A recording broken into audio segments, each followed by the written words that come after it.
Hey guys, welcome back to Fleetyards. I'm Captain Foley. And I am the one and only Commander Cockings, never promoted, but it's okay. You said you didn't want a promotion. You like your commander gig. It's true, we don't all need to be captains. I mean, Scotty, he was a captain, was really a captain. Riker. Riker didn't want to be captain for long. Anyway, Anyway, we want to talk about some Orville stuff. There's some cool ships we saw in episode 2. And so, well, it was a ship, but it wasn't a ship, and it's complicated. What are we looking at, Samuel? The USS Blériot, and they call it a transport, and they think it's totally normal, and then it's not. It's an alien buoy. But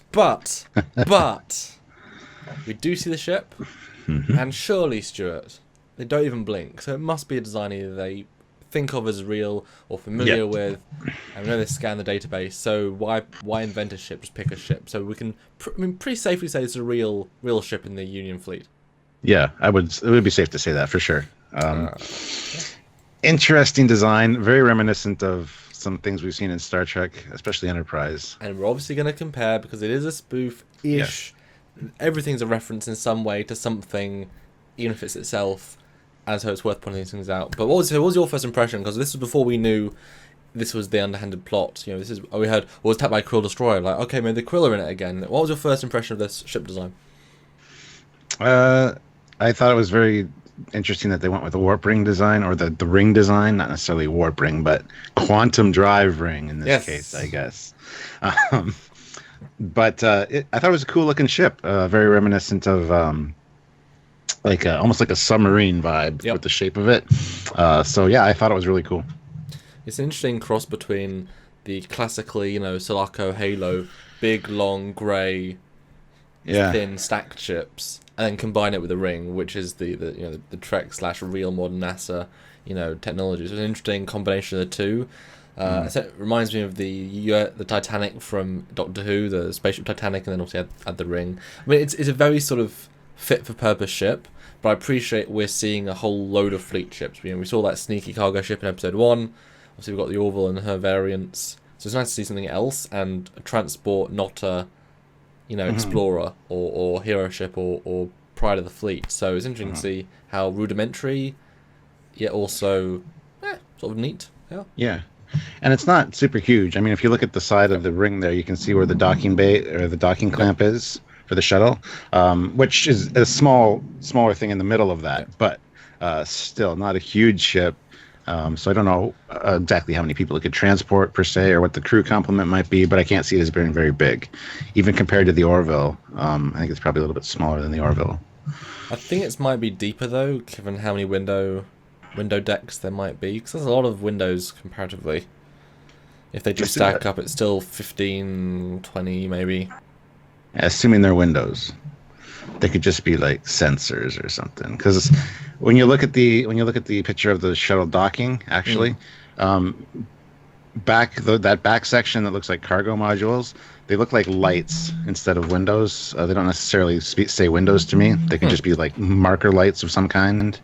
But yeah, if they're windows, that's cool. But don't know if they would be.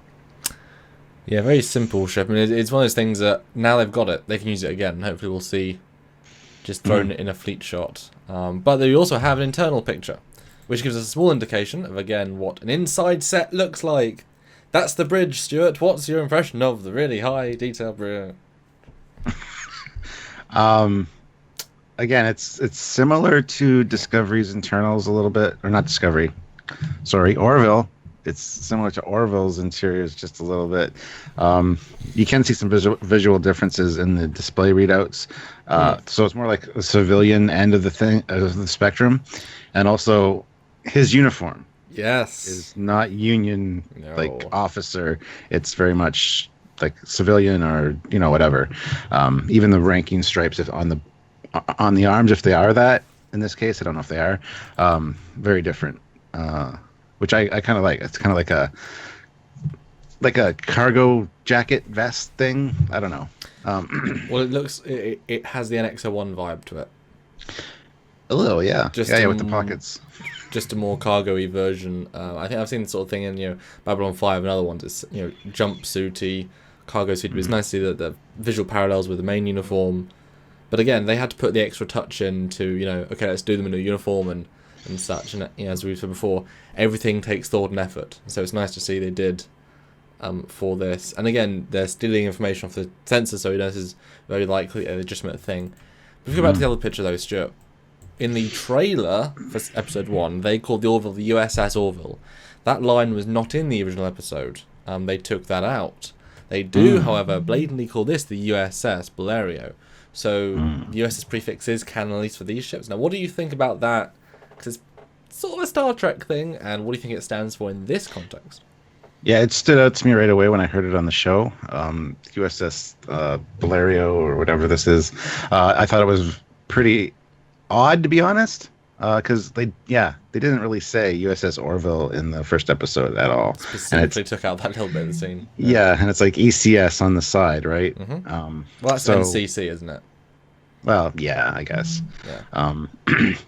Yeah, so I don't know what to think about that. Maybe Star Trek is their past. This is the future of Star Trek. Well, This is 400 years in the future. Well, we've mentioned, though, the possibility, Star Wars, we know, is now canon in this verse with Obi-Wan Kenobi reference. Why wouldn't Star Trek be canon in this universe? And therefore, since our technology is being, quite influenced by the original series and other Trek, why wouldn't, if this is the future of us, why wouldn't this also, so... Yeah, I got you. Star Trek. Why not? Then it's like, haha, these are references because Star Trek is existent in this universe. That's why they built holodecks and called them environmental recreation rooms or whatever it was.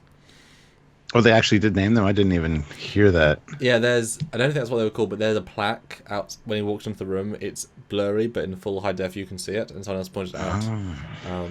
Again, a lot of subtleties that I believe, if we were watching this show like 5 years ago, each of us, before Trekyards, and when we were just watching Sci-Fi's randomly, I don't think we wouldn't notice this stuff, Stuart. We wouldn't even be Probably not. Wouldn't No. be looking for it. So yeah, this is definitely a ship that actually exists, in my opinion, because they didn't blink an eye or bat an eye when they saw it. It's just a normal everyday thing. So I'm looking forward to seeing more of these, or maybe even bigger ones, cargo ships of some kind. Well, it's interesting because he didn't, but as a blink an eye, that his parents. Well, I was confused. He didn't really go against that. His parents were on a transport ship. Sorry. Now, does that mean cargo? Does that mean more of a ferry sort of ship? Is this just an A to B people transport? That's why I said more about the. You said submarine. I said the ferry. And it's more like the Titanic. It's got that sort of ship vibe. So it is a people transport. Yeah. Yeah, that's kind of the vibe I got from it. I mean, it does, like I said, it does look like it has some cargo modules that could attach at the back there and be like swapped out. Maybe a long train of them behind it at some point, if need be. But yeah. If I'm looking at the design like even more in depth now, my gut says that even though the docking port's right there, but behind the docking port there's those extrusions. I think those are the two quantum drive rings. They're recessed into that because they wouldn't be at the back. We know they don't need to have impulse, sublight drives. It's all just part of the same mechanical thing. So you're right. That outfit you'd think is like the Starco is just engines. And I think you're right. I think that's cargo. I think the ring has the engine slithers. Yeah, I think so too. Whether this can go quantum drive speed or not, maybe it's just for planet to planet kind of hopping, like in a system. I don't know. Maybe it doesn't even have quantum drive. We didn't see it. He was surprised how far out they were. Yeah, and you can't really. No one can be sublight and it'd be worth it at this point. And if this far in the future as well, it should be a piece of cake. I mean, you got to wonder: does the shuttle have quantum drive? It has the same engine modules. Yeah, it does. Even if they are just sublight as well, I mean, that'd be interesting. I'd love to see it. I mean, it was great in Stargate. They eventually make a pearl jumper go to FTL, and it's a really weird thing to see go through the effect. It's like, huh? It's okay, cool. Yeah, so I guess that's probably it. To look at this ship. I mean, interesting ship. I thought it was cool to see. I'm looking forward to seeing all the new ship designs they come out with for this show because I can't wrap my head around the people that design these things because there's so many that's come before. How do you design something new and fresh and unique and make it new and fresh and unique? It just baffles my mind. But boy, glad there are people out there. I mean, the hero ship, and that's an original sort of shape. Although very organic. I mean, it's just like a tadpole or a squid, but it's just that I think is greater than some of its parts. And this one is obviously very, very simple. We're talking it because we're ship guys.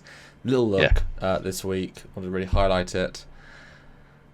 Yeah, it's just a nice, So- simple ship. And, you know, these sorts of everyday transports, you know, why wouldn't they be everyday looking? But it's fun to see the two different styles. And it would have been darn boring if it was just, you know, the middle bit. So Oh yeah. they certainly set it off. Although I think the models, I think this is like a day build of 3D model. It's that simple. That's fine. Yeah. It's a long range model. Yeah.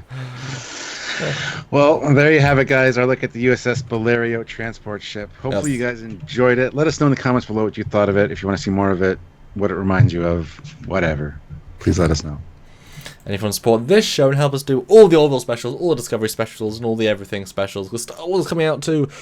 Jesus. Please help us out either on Patreon, a monthly donation service. You give a little bit each and every month, kind of like a Netflix or a Hulu, but you get all the content for Trekyards, but you know that we can keep making more and dedicate more time to make better, and even just more, because you guys tune in every single week and every single day when we do daily shows, and when we do 2 a day with Discovery, that was crazy, and you still tuned in. Amazing. So support us on Patreon or one-time donation at trekyards.com. Click that donate button and give a little bit or a lot, whatever you feel like, to thank you us. Say thank you for us. Words and bye from me, and Stuart takes out. Well, and as always, guys, do your thing. Do your job. Click the like button, share this around, and don't forget to subscribe if you're not subscribed already. So until then, until next time, until next time, I'm Captain Foley. And I'm Commander Cockins. And we're Team Fleetyards. I mean, Team Trekyards. Working on Fleetyards. Fleetyards. On the Trekyards channel.